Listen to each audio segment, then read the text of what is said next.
everybody. I hope you are having a wonderful day.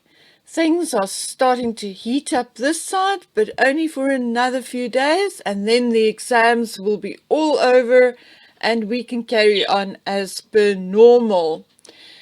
Anyway, let's start the day off with a joke, and it's one I made up myself. We all know that ambulances in different countries have different sounds.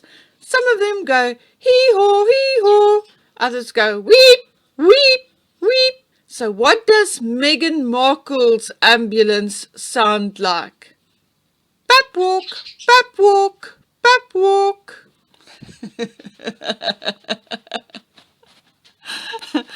We saw Harry and Meghan doing a pap walk allegedly on Sunday, and I can just imagine the scenario. Granny said that she wasn't going to lie a wreath on behalf of Harry on Sunday, so Harry threw a massive tantrum. And Mommy Maggie came and said, "Don't worry, Harry, I will buy you one." So she did. She went and bought him a wreath, and she found a photographer so that the world can see what a wonderful man he is. And that's what they did. They went to Los Angeles, walked around in the National Military Cemetery, and had a photographer take photographs so everyone can see that Harry doesn't need the royal family. He doesn't need his granny to lie a wreath on his behalf. He will do it himself. How ridiculous. Anyway, I'm not even going to talk about it because I see it. In my opinion, it was an insult to the real veterans out there. And it was nothing more than just another one of their pap walks. So today I would much rather talk about something more interesting, all right? And that will be Meghan's coat of arms. Now, everyone said that Meghan was very interested and very involved in the design of her coat of arms. And when we look at it, what was she actually telling us through her coat of arms? Was she telling us what she was going to do 8 months later? And in my opinion, I think that is exactly what she did. But that is my opinion, so I'll be giving you some information and then you can decide for yourselves. And here it comes. Well, I'm talking about Meghan's coat of arms, but in reality we are talking here about Harry and Meghan's combined coat of arms. But before we get into the details of their combined coat of arms, I just quickly want to go through Catherine, and I'm going to, for the purposes of this video, call her Catherine Middleton. I just quickly want to go through Catherine and William's combined coat of arms, just to make it easier for you to understand where I'm coming from. Okay, so before her wedding to Prince William, Catherine and her father had a coat of arms designed for the family, and that was then incorporated into Kate and William's combined coat of arms. So for the purposes of this video, I'm just going to talk about Catherine's side, and just quickly mention that the shields on the coat of arms are supported by a royal lion and a unicorn, each wearing William's 3-pointed collar and the Spencer scallop. All right, let's look at Kate's side. The 3 acorn sprigs, one for each of the Middleton children. The sprigs are leafy and represent Berkshire, where they grew up. Then the shield has a gold chevron representing Kate's mother, Carol. The colour is a nod to her maiden name of Goldsmith. Then there are the 2 white chevrons, styled to look like mountains, symbolising the family's love of skiing.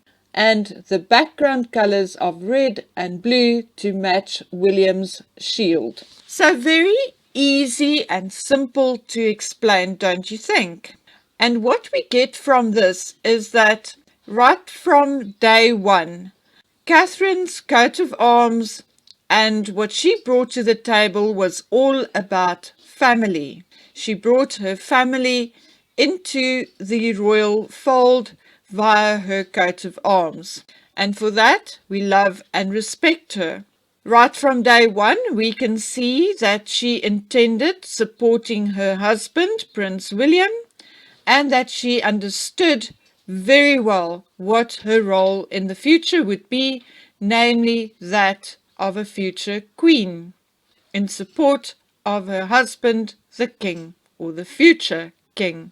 Okay, and then we go on to Harry and Meghan's combined coat of arms.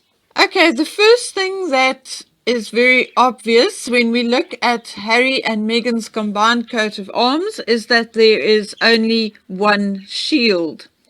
Now that is because Meghan Markle did not have her own or a family shield or coat of arms prior to her marrying Harry, and being American, that is logical, and we're not going to Hana, talk about this much further. It is what it is.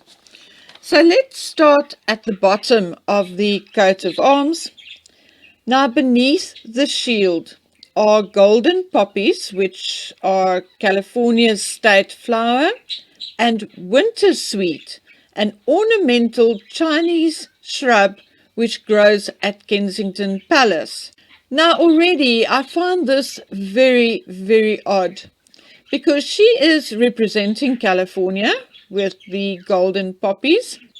Now, why choose the Chinese shrub when she could have chosen England's national flower, which is the red and white Tudor rose, which became England's emblem during the Wars of the Roses from 1455 to 1485?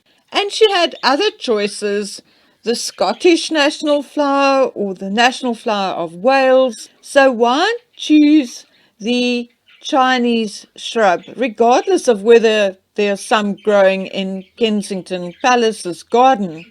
I already find this very, very odd. Then it is said that the blue background of her side of the shield represents the Pacific Ocean off the Californian coast, as Meghan was born in LA. I'm saying it's probably just blue to match Harry's side of the shield. But never mind, let's move on. The three quills represent communication and the power of words. It is understood that this refers to her career as an actress and activist. Now, if she, at that point in time, already represented herself as an activist, and the royals were already aware of it, why the heck welcome her into the royal family, as activism is not part of any of the royals' roles? I find this very odd. The two golden rays across the shield are symbolic of the sunshine of the Duchess's home state. Okay, we'll take their word for it. And then I'm going to skip something because I'll come back to it. The Duchess's supporter, the holder of the shield, is a songbird with wings elevated as if flying and an open beak, which with a quill represents the power of communication. It has Harry's gold coronet around its neck. So the raised wings as if it's flying. Was Meghan telling the royal family and us then already that she did not intend to stay or to stick around? That she had always intended to take her gold, the golden crown round her neck, and fly away with it? Take her prince and fly away with it? Is this what she was telling us then already? I think so. You may not, but I think so. And I would like to know what you guys are thinking, so please let me know in the description box below whether you agree with me or not. Anyway, and then the open beak, which along with the quills, they say represents the power of communication. To me, it represents the fact that Meghan fully intended to open her mouth about everything, that she fully intended to speak her mind at all times, regardless of whether it was befitting of royal protocol or not, and that she intended to continue opening her mouth and speaking out after she flew the royal coop. And that is what I think the open mouth represents. It could also represent like a crow opening its mouth to peck and pick up at all the gold lying around, in my opinion. The other thing that I find odd is that the white bird is only described as a songbird. It's not described as a specific bird like a crow or a dove or a peacock or a chicken or any specific bird. It is just described as a songbird. So what is it really? It's really just a cartoonish or caricature of a bird and not a specific bird. Now, why would this be? Is this how Meghan sees herself? Well, come to think about it, that's how I see her. Because one day she is all about feminism, and then the next thing comes along and she's all about BLM. Then she's about women's rights and women's education. She changes chops and changes from one issue to another without seeing any of them through. And I think that is masterfully represented by this nondescript white bird. And why the white bird? Well, white obviously signifies purity and peace, and I think Meghan was hoping that we would see the whiteness as her bringing purity and peace with her entering the royal family. Of course, we know now that that is not true. So, yeah, I don't know why specifically the white bird, but I think that is what she intended.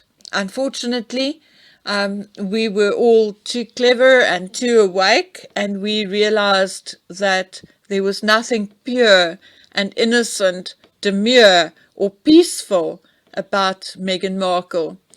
And as I said, then she added the rather aggressive-looking open beak to the bird, which then obviously counteracted the white purity of the very same bird. So let's move to the right-hand corner of the very same coat of arms, and you will notice that there are the initials RJP, which is said to be the initials of the artist Robert Parsons, who is from the College of Arms. Now, I went and looked up Robert Parsons, and he's quite legit. He also helped on the Cambridge's coat of arms, etc., etc., and it is his job to design these things. But why, if nobody else, and I have looked at a number of variations and depictions of the Queen's coat of arms, of everybody in the royal family at random, including William and Kate, if none of them ever displayed the artist's initials on their coat of arms, why did Meghan decide to have it so prominently displayed? Now, I think, this is my opinion, that she was hoping that we would mistake RJP for RIP, which obviously stands for Rest in Peace. And I think Meghan thought it was funny, and that is how she felt about the royal family, and that is what she intended to bring to the royal family. She wanted to bring them down right from day one. She wanted to destroy the royal family and write R.I.P. underneath their story, in my opinion. My very, very humble opinion. But I would love to hear from you guys and see what you think.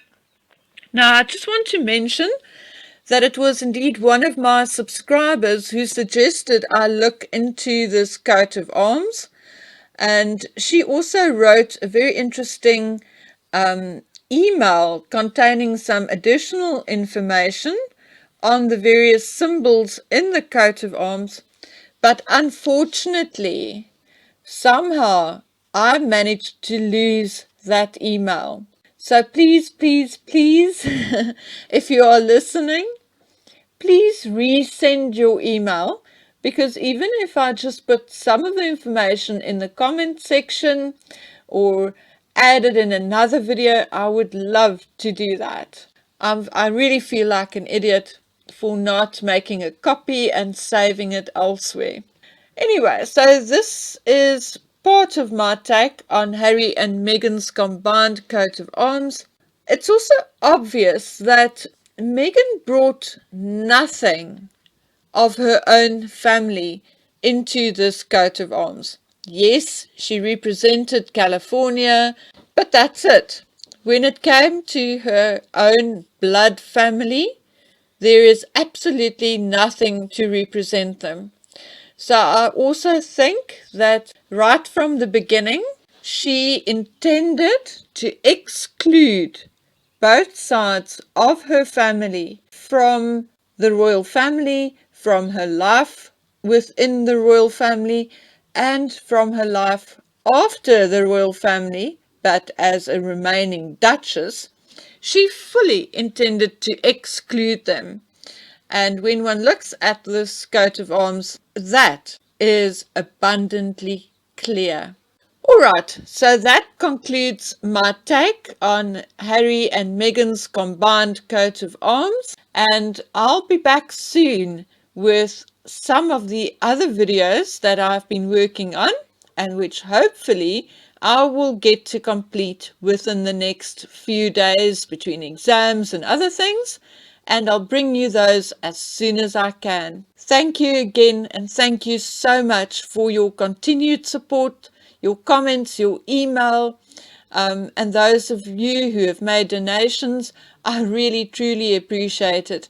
It has brought such a huge change and different dimension to my life that I cannot even begin to explain it to you guys. So thank you, thank you, thank you.